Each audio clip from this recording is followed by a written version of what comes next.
Hi y'all, it's your girl Miss Tay, back for another one. Your self-love and self-development advocate, enthusiast. Put me in whatever box, I don't care. I'm here to speak the truth. And today, I am talking to the ladies, okay? The ladies specifically.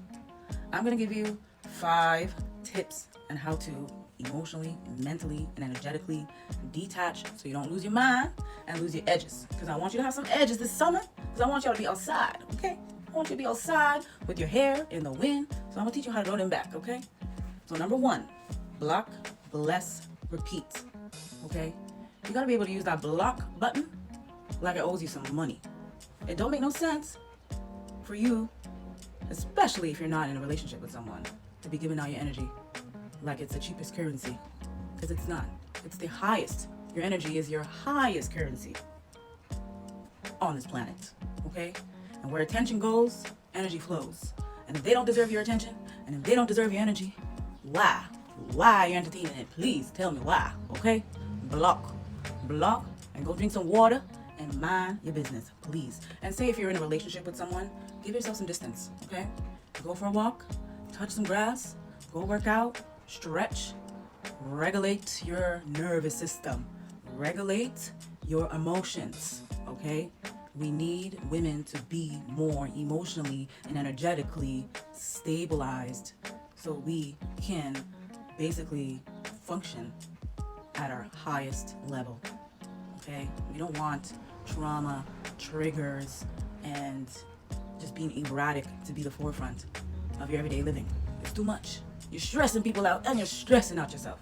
So learn how to block and delete. And when you're calm, and come back to the situation. Wow, it's loud. People are out here in bikes. Come back to the situation, calm, collective, and solution-based. Don't let anybody tell you that you don't have critical logic thinking. When you're calm and collective, that's when you can use your logic, not your emotions. I don't want you out here acting like a hot mess, so don't do it. Number 2, turn off your emotional Wi-Fi. Why are you allowing downloads from everyone and everything like you're some type of public service? Okay? You're not free Wi-Fi. So why are you allowing every chaotic signal to log in? Log off, and log on when it's deserved, when you need to. I understand if you have kids, you have a partner, whatever it is, but don't be feeding in and plugging in to everything and everyone and disrupting your nervous system and not staying in a place of calmness and peace. We don't need you losing your edges any further than it already has, if it has been. Calm down. Number 3, romanticize your life, honey. This is one of my favorite things to do, okay? And start to enjoy the company of yourself. Build yourself so much, okay, that you are completely detached from any outcome of life, okay? You are not connected to anybody else. No one is your half. We need to debunk this idea that you are a half of some sort of unit. You are a whole, okay? And another person needs to be a whole of a person for you to connect and be 2 wholes, two individual units together as one. Nobody's your half. So you need to live your life and build your life so that regardless of what happens in it, you are at a safe place, emotionally, mentally, physically, financially, spiritually, okay? We need to sit on our throne and we need to put on our crowns and be our own heroes, be our own main character in our lives. And everything else is just a bonus. Everything else is just a bonus. You don't need to be riding off the coattail of nobody else but yourself.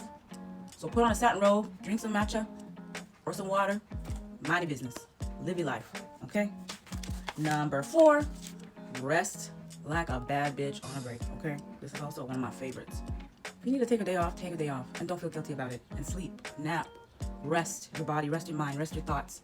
Regulate your emotional and nervous system, okay? Like your life depends on it, because your life does depend on it. We don't need you operating at fight and flight all the time, every day, living in survival mode. You can't do that. You can't do that. You're gonna break. I'll tell you this. You're gonna break. We're not meant to live in survival mode constantly. I know, they say pressure breaks pipes, but you know what? Sometimes you need to turn off that valve and just chill the fuck out, straight up. Do what you need to do. Stretch, laugh, cry, regulate your nervous system, and don't feel guilty. And number 5, recognize that detachment is divine feminine energy. Okay? It's not a cold art. It's not cold. You're not being distant on purpose to spite. No, it's classy. It's energetically hygienic. Okay? You don't need to be filling everybody's cup before you fill yours and your own.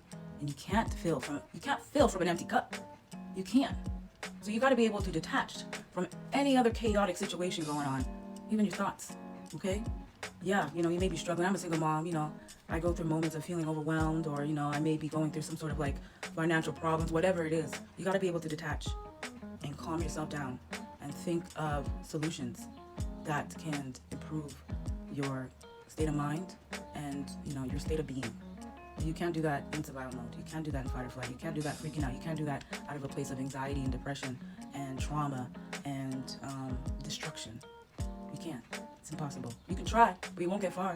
You're gonna drive everybody else crazy around you. So just remember that you're the prize. You don't chase, you attract, and treat detachment like lip gloss, okay? Shiny, soft, and slightly hard to reach. So this is your girl Tay. Remember, take care of yourself.